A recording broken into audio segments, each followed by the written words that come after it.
Okay, can everyone hear me? Okay, great. Well, it's really great to be here. I'm actually on a leave from Micah for a few years, so I don't get to spend as much time in Baltimore as I'd like. So it's always a pleasure to come down, and thanks to the organizers for putting together this really great event. First slide. Okay, great. So I thought we would start by going for a drive. So here we are. Behind me is Waverly, in front of me is Oakenshaw, where the city is a grid, and then in front of me it kind of stops. 35th Street, which I'm on, becomes something called Southway.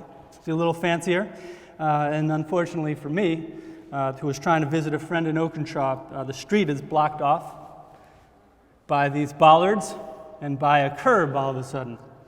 So I guess I'll make a right, heading up Green Mountain Avenue here, and then hopefully I'll make a left, except that I can't. I want to make a left, but no bollards this time, but still a curb, and this time we've got some do not enter signs. Okay, let's try again. So we're going to head north here. By now I'm in Guilford. Still haven't been able to make that left. Well, I could have made a left at 39th Street, I guess. But anyway, so now, all right, the curb's gone, which is good. But still, we have a do not enter sign and a one-way sign pointing out of the neighborhood. Northward again. Okay, next slide. And you could keep track of your progress on the left here. Again, can't make a left. I can't get left from Waverly into Oakenshaw or Guilford. Okay, now this is kind of interesting in itself, but go to the next slide, please. But it's especially interesting when you look at this from another perspective. So here we are. It's a little bit fuzzy, but so here's Green Mountain Avenue. On your right is Waverly. On your left is Oakenshaw and Guilford. So on the right, it is, you can't really see these numbers so well, but the right is overwhelmingly African American. It's very low educational attainment, half the median income what the left side is. A lot of you are familiar with the demographic differences between a place like Waverly and a place like Oakenshaw, but the street and all of these different tactics of keeping one from going from one side of the wall to the other are these artifacts that I think are this moment in a city, in this city, where a kind of pervasive attitude of exclusion, keeping others out, is rendered real in these physical artifacts. In this case, bollards, one-way streets, do not enter signs. The city is full of these different artifacts. And this is what I want to talk about today. I want to talk about these artifacts. Next slide. Okay, leave it at that. So we study history so that we don't repeat the mistakes of the past, but also to denaturalize and expose the constructedness of the built environment. Urban History 101, which I teach over at Micah, teaches us that the built environment, what we see out there, it's not the product of invisible market forces that are uncontrollable. It's a product of human-made tools that could be used differently or not at all. So when we're talking about the United States, we're talking about a city like Baltimore. How dominant would the suburbs be? Or would they have been without interstate highways? How much more equitable would our metropolitan areas be if federal mortgage insurance hadn't been steered towards the suburbs? Would inner-city suburban high school graduation rates be as different as they are if desegregation busing bus students around a metropolitan area and not just within a city, as happened? What if Nixon hadn't successfully wedded the pejorative adjective forced to the word integration? Might we have different attitudes about these things? So these things, highways, mortgage insurance, busing, along with all the bollards and the do not enter signs, these are a few of the weapons in what we call the Arsenal of Exclusion and Inclusion. This is a collection of city-making tools that architects, developers, urban planners, real estate developers, brokers, and everyday people use to either, restrict people's access to space and to spaces around the city, or, foster accessibility, to increase accessibility to the spaces of our city. So over the past, next slide, 5 years or so, my partners Tobias Armborst and Georgine Theodore have been inventorying these weapons of inclusion or exclusion. We're up to 202, actually. We've been examining how they've been used and speculating how they might be used or perhaps retired to make more open cities in which more people have more access to more spaces, be they exclusive communities with good schools, good jobs, and stable property values, places like Guilford, or to the everyday public spaces, the parks, the sidewalks, and the street corners inside of those communities. This research actually began as an exhibition. Here's some slides of this exhibition that we had. Next. Very nice. And now it's being turned into a book, which should have been out by now, but isn't, but will be really soon. It's really, we're working on it.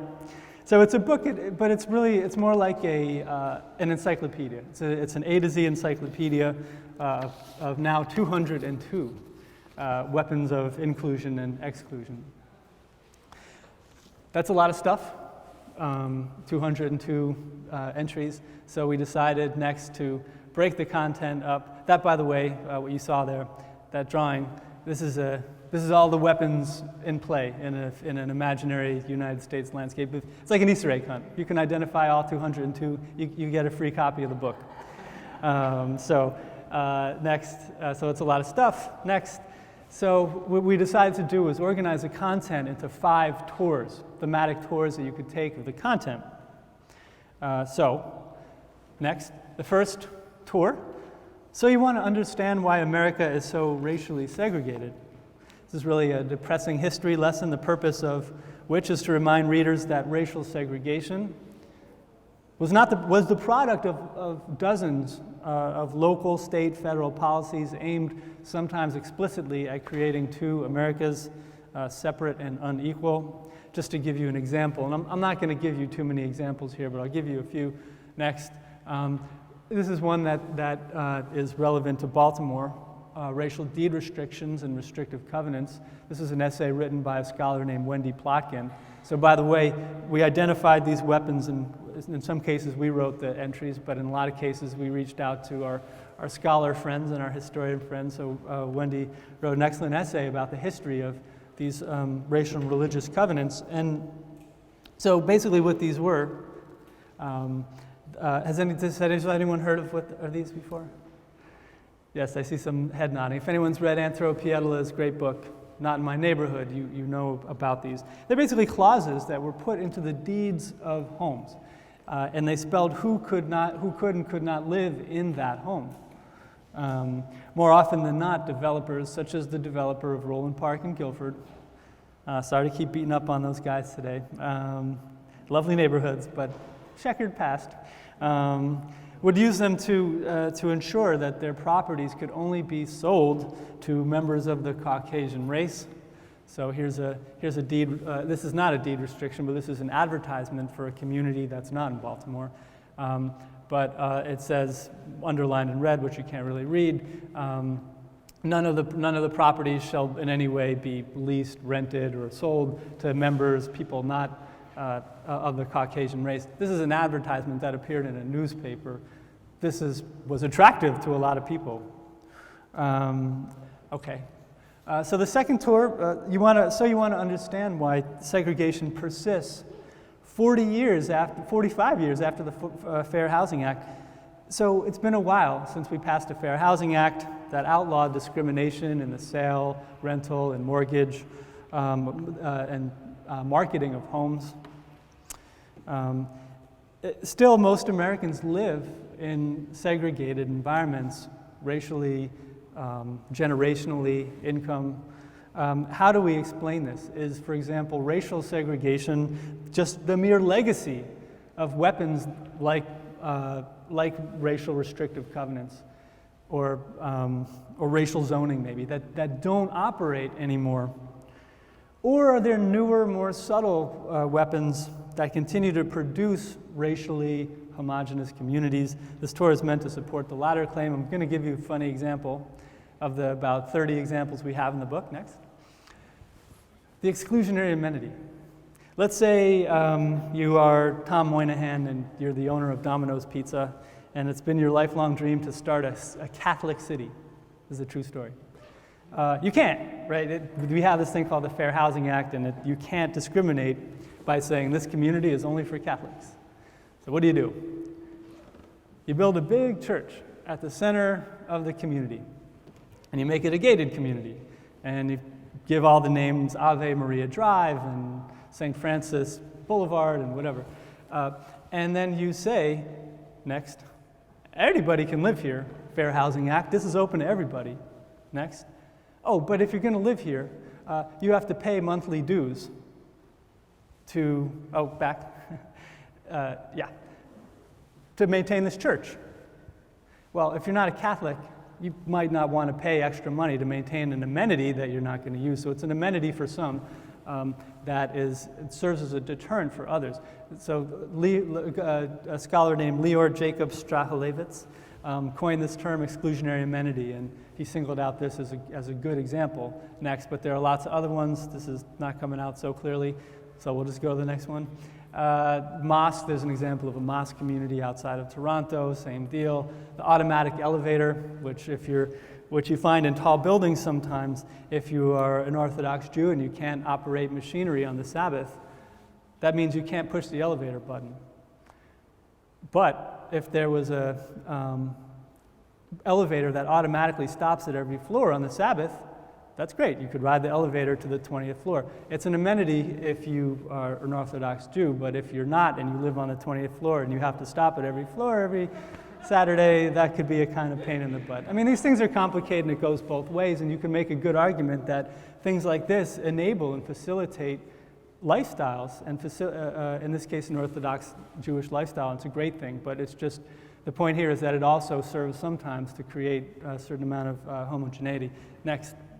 Golf courses are a classic example. Strahalevitz argues, in fact, that golf courses, the reason so many golf courses were built in the 1990s is that they proved to be an effective proxy for race, because so few African Americans play golf that if you built a golf course community and insisted that everybody who lived in that community paid dues to maintain the golf course, you were likely to ensure that you'd have a more racially homogeneous community.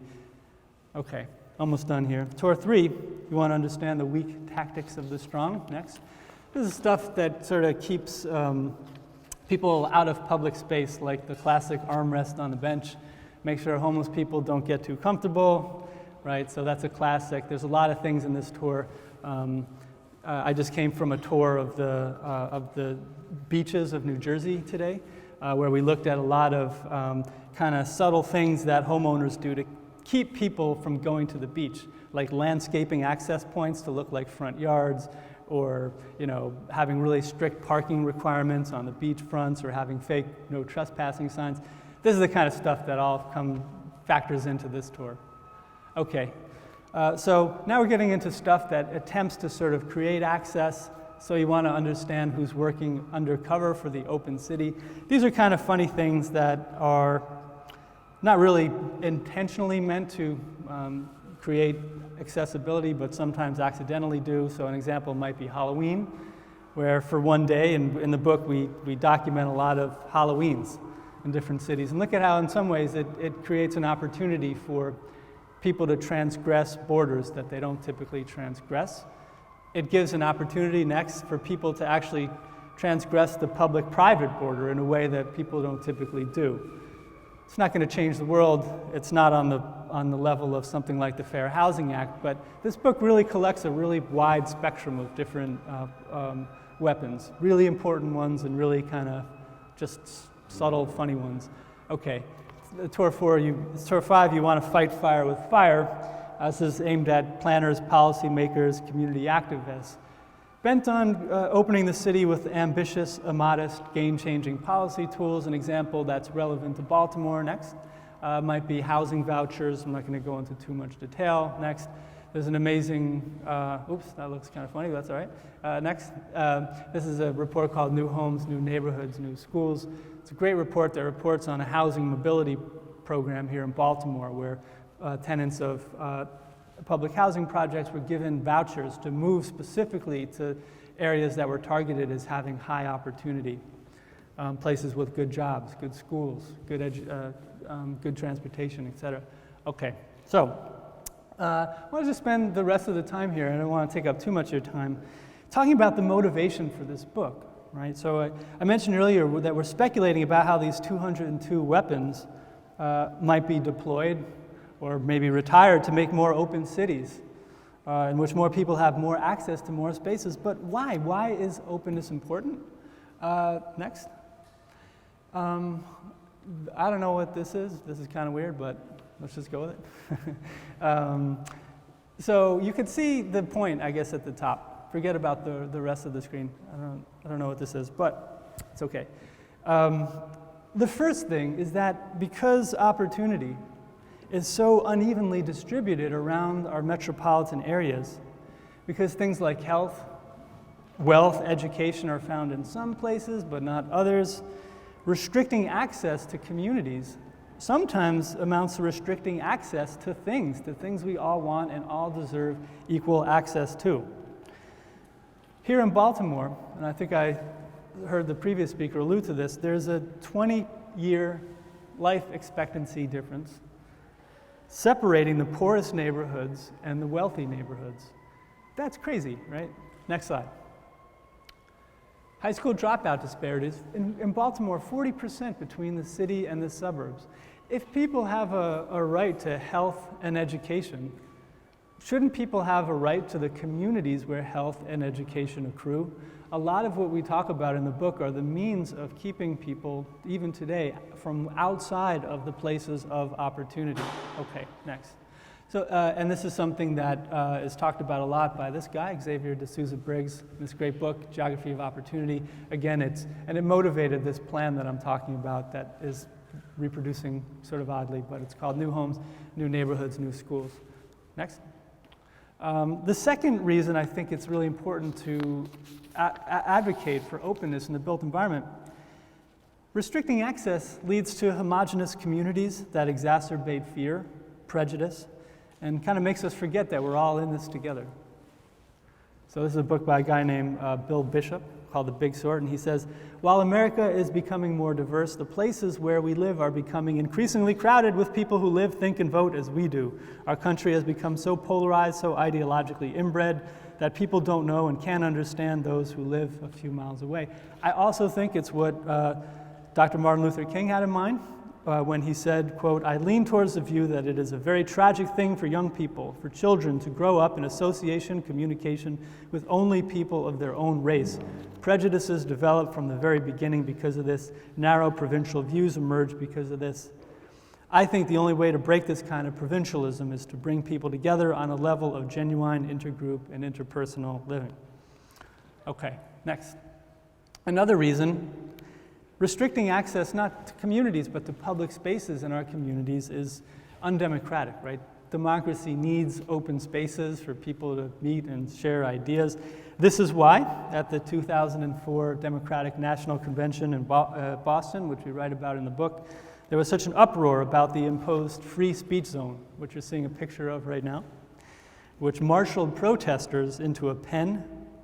It was enclosed by Jersey barriers and barbed wire, a chain link fence, and separated from the convention by a service road, a train track, and a parking lot. So if free speech is the First Amendment, why do we need a free speech zone? Is free speech illegal outside of these free speech zones? It's a little bit weird. Okay. I think this is also what's at the heart of the Occupy movement, or was, which has really spawned a discourse around the links between public space and democracy. And an example might be this website next, by these guys who own space, where they ask, what happens to democracy when we do not have the spaces to meet, organize, and collectively plan for our future? What happens when our city does not belong to us? Okay, next. I just want to end by saying, restricting the access to space can lead to boring outcomes that undermine what is great about a city.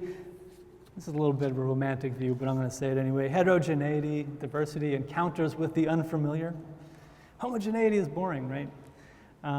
There's someone who wrote a really good essay named Iris Marion Young, and she describes cities as heterogeneous, plural, and playful, a place where people witness and appreciate diverse cultural expressions that they do not share and do not fully understand. Okay, next. Okay, so I suggested earlier that we hope by highlighting these tools, or weapons, we hope to make a compelling case that there's nothing inevitable about the way cities are built, that there's nothing inevitable about segregation, about inequality.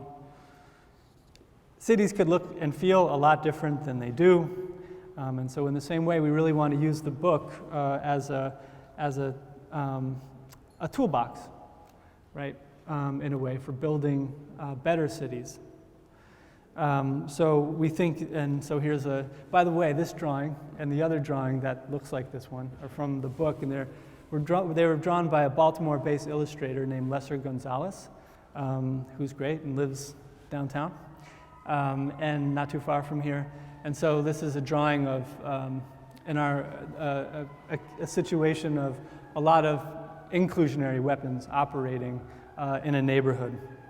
We'd like to see more inclusionary zoning, more housing vouchers, more community land trusts, less bollards, less one-way streets, less racial steering.